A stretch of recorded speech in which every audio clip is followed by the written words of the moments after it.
Dans la nuit africaine, quand le feu s'éteint et que les tambours se taisent, certains jurent avoir vu, au cœur de la savane, une silhouette drapée de rouge et d'or, une femme, une reine, dont les ennemis disaient qu'elle pouvait faire apparaître des armées entières. Son nom, aujourd'hui presque effacé par l'histoire, résonne encore comme une légende interdite. La Reine des Ombres, présentation d'une jeune princesse, héritière d'un royaume menacé par les guerres de clans et la convoitise des puissances étrangères. Elle grandit au milieu des chants guerriers et des rituels. Dès l'enfance, elle comprit que le pouvoir ne résidait pas seulement dans la force des armes, mais dans la peur que l'on inspire. La princesse devient reine après un coup de force. Elle prouve sa valeur en négociant, en manipulant, en gagnant du temps face aux envahisseurs. Elle invente une stratégie inédite, jouer avec les illusions. Ses ennemis croyaient affronter des milliers d'hommes, alors qu'elle n'avait qu'une poignée de guerriers. La reine porte un masque rituel hérité de ses ancêtres, symbole de son pouvoir. Dans la bataille, elle avance seule.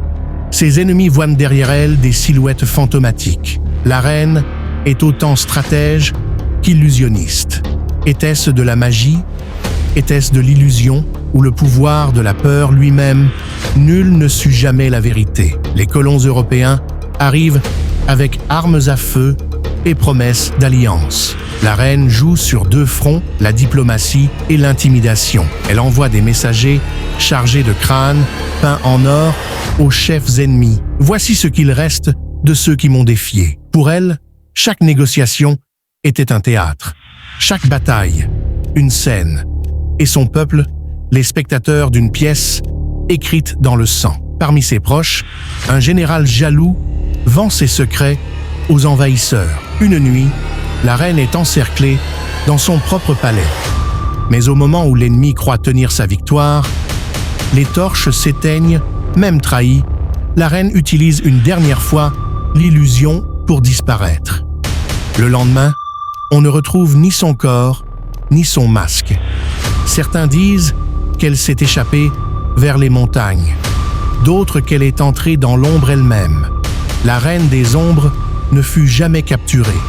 Elle devint une légende, un spectre qu'aucune balle ne pouvait atteindre. L'histoire officielle retiendra les batailles, les alliances et les dates. Mais derrière les livres, il reste des murmures. Une reine qui aurait su transformer la peur en arme, l'illusion en vérité et la guerre en théâtre.